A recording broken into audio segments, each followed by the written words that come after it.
Direktorat Tindak Pidana Narkoba Bareskrim Polri berhasil memulangkan kaki tangan bandar narkoba Freddy Pratama, Frans Anthony dari Malaysia. Rekan-rekan sekalian, tim delegasi Polri yang terdiri dari gabungan antara Direktorat Narkoba Bareskrim Polri dan Divisi Hubungan Internasional Polri berhasil mengamankan DPO atas nama Frans Anthony di Kedutaan Besar Republik Indonesia Kuala Lumpur pada hari Kamis tanggal 18 Juni 2026 pukul 07.30 waktu setempat. Selanjutnya terhadap DPO tersebut dipulangkan ke Indonesia pada hari Jumat tanggal 19 Juni. Tiba sore ini tadi di Bareskrim. Kami ingin menginfokan bahwa DPO ini atas nama Frans Anthony selama melarikan diri modusnya berpindah-pindah tempat di negara Thailand. Dalam pelariannya Frans Anthony dibantu oleh orang-orang suruhan dari jaringan Freddy Pratama yang merupakan warga negara Thailand. Frans Anthony juga sempat berpindah di beberapa tempat. Kami monitor daerah Pat Hanakan. Pat Hanakan ini merupakan daerah cukup elit di kota Bangkok, Thailand. Sampai akhirnya menetap kurang lebih hampir selama 2 tahun di daerah Nang Rasiri, Thailand. Frans Anthony juga dibantu oleh orang-orang suruhan dari Freddy Pratama pada saat memasuki wilayah Malaysia secara ilegal sebelum akhirnya berhasil diamankan oleh tim delegasi Polri di Kuala Lumpur.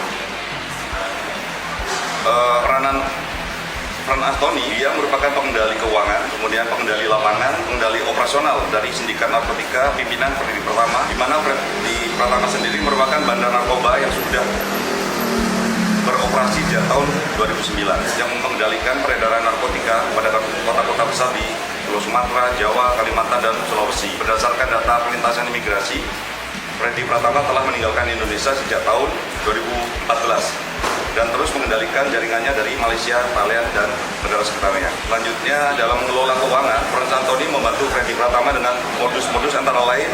Yang pertama, melalui money changer ilegal, sindikat internasional yang berada di Malaysia, Thailand, dan Indonesia. Yang kedua, dia membantu menukarkan uang dalam bentuk rupiah, dirubah ke dalam pecahan $1.000 Singapura, di sebuah money changer yang tersebar di Indonesia, di mana uang tersebut kemudian dibawa Frans Anthony menuju Thailand. Selain itu, untuk memudahkan penyebaran uang ilegal, kelompok Frans Anthony juga menggunakan metode cryptocurrency. Frans Anthony melakukan kegiatan pengangkutan uang hasil kejahatan dari Indonesia ke Thailand telah berlangsung kurang lebih selama 7 tahun, terhitung sejak tahun 2017 hingga 2023. Dengan frekuensi rata-rata 2 atau 3 kali setiap bulannya. Total frekuensi pengangkutan mencapai sekitar 168 kali. Jadi 168 kali berangkat dari Indonesia menuju Thailand dengan membawa uang cash. Selama episode tersebut minimal pengangkutannya adalah 1 miliar rupiah. Kemudian selanjutnya Frans Anthony juga diduga kuat membantu Freddy Pratama dalam peredaran narkoba di Indonesia, di mana narkoba ini diduga kuat masuk dari Malaysia dan Thailand melalui jalur laut, darat, dan mulai jalur-jalur ilegal, di mana setiap bulannya sindikat ini mampu menyelundupkan segala jenis narkoba dengan jumlah berkisar 100 sampai dengan 500 kg. Selanjutnya, berdasarkan penyidikan TPPU yang dilakukan oleh Direktorat Narkoba Bareskrim Polri, Frans Anthony telah resmi ditetapkan sebagai DPO pada tanggal 12 November 2023. Selain itu, Frans Anthony juga pernah dijatuhi hukuman terkait dengan tindak pidana narkotika, di mana ditahan berdasarkan putusan Pengadilan Negeri Banjarmasin pada tahun 2013. Rencana kami selanjutnya, ini baru datang, kita akan melakukan pendalaman, pemeriksaan intensif, proses penyidikan lanjutan di Bareskrim untuk mengembangkan kasus ini lebih luas. Penyidikan akan difokuskan pada pengungkapan seluruh aliran dana dan jaringan pendukung. Jadi kami lebih fokus ke mematahkan jaringan dana dari jaringan Freddy Pratama ini.